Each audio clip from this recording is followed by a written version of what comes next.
So as you can see, today I have a very special guest with me, Miss Alison, who is also the author of A Bird Will Soar.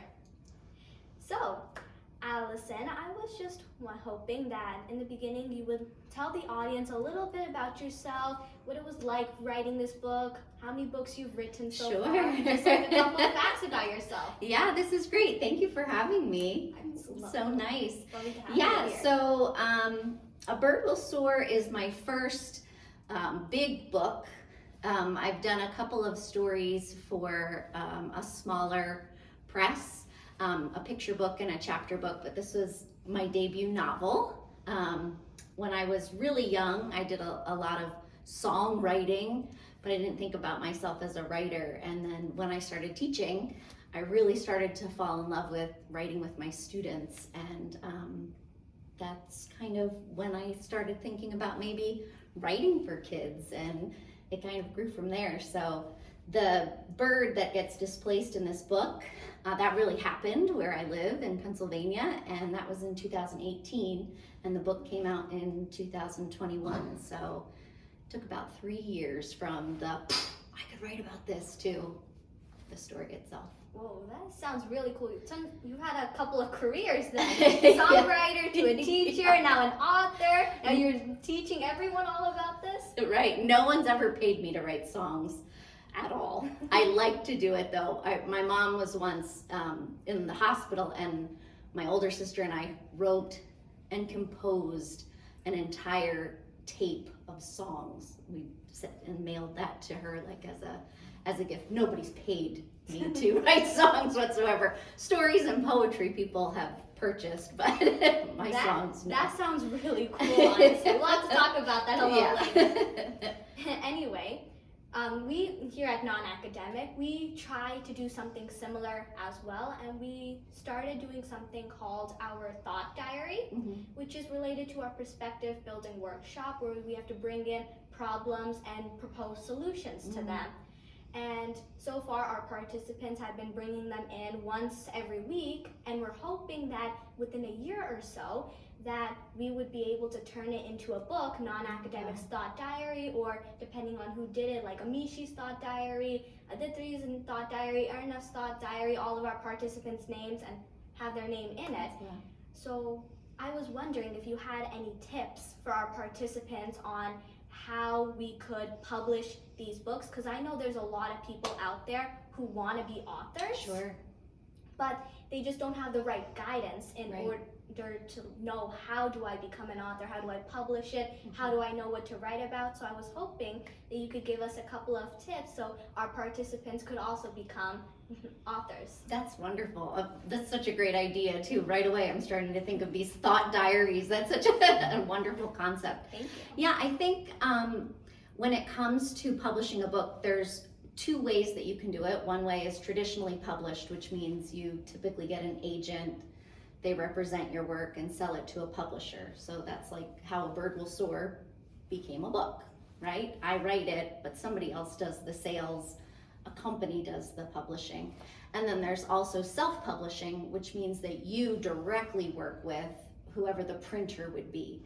And to do that, you would follow the same steps when it comes to writing. So you have this great idea, you might write from, the experience first. You might write just all sorts of really exciting connections that you have to whatever the thought diary is. It's like really expressive. And then you would work with someone else and you'd say, well, what is your perspective on this? Is there anything you might revise, or you might coach me to do more writing with it? And then once you go back and forth, you would directly find a publisher, like Amazon has its own publisher that you can submit work to, and it publishes it as a book. But I always think like the part that's so important when you're writing a story and you decide that you want it to go to a reader, it's like there's a chain that's there, and you want to give it to other people so you can get feedback. Oh, this part was confusing. Okay, I could go in and do some more writing here. Or, oh, you didn't understand what I was saying there. Oh, I know what I need to say here, so it's getting some of that feedback before it goes to the reader itself. So basically what you're basically trying to say is that in order to publish a good book, you need to have multiple people's opinions on it, just to change it up a bit. Yeah. And I think trusting your gut too. So sometimes somebody be like, well, maybe you should change the character's name. No, the character's the name that I want to be. But if somebody says, what you said here, I couldn't understand what you were talking about, or it didn't quite make sense to me how they got from the school to the playground, then you might want to add more details, and you might want to look at that. I think it's a hard balance, right? You have to trust yourself. It's like with all problem solving. It's like you're getting all the information you can, and you make the educated decision because you trust yourself in order to make it better. You want to always make the best product you can at the end of the day. And how about writing your own book? Since the non-academic, what we wanted to do was a thought diary, and it's problems and solutions and how to implement the solutions, new startups and all of that.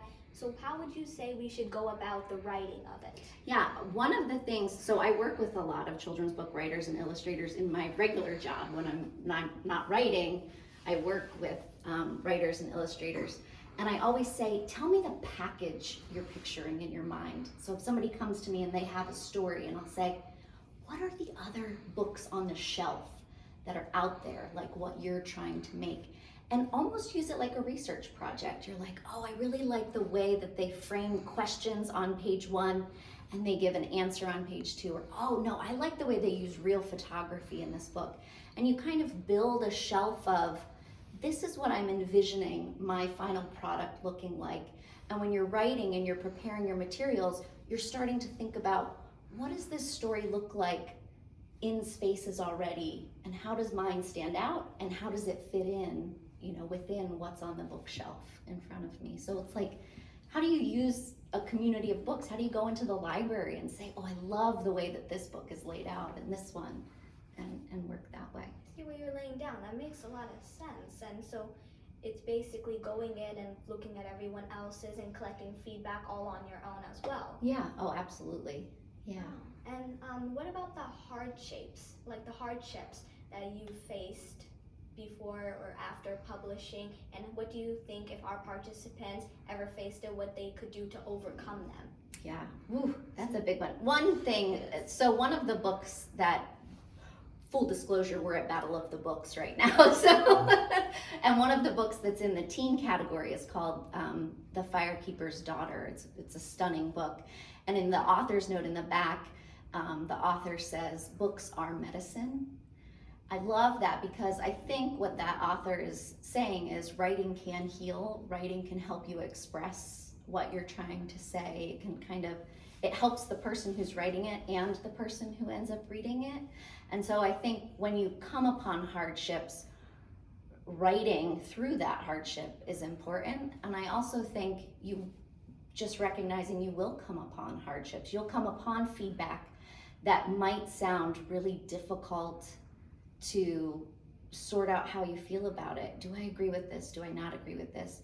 You might come to the point where somebody reads it and their feedback on it or their critique of it hurts.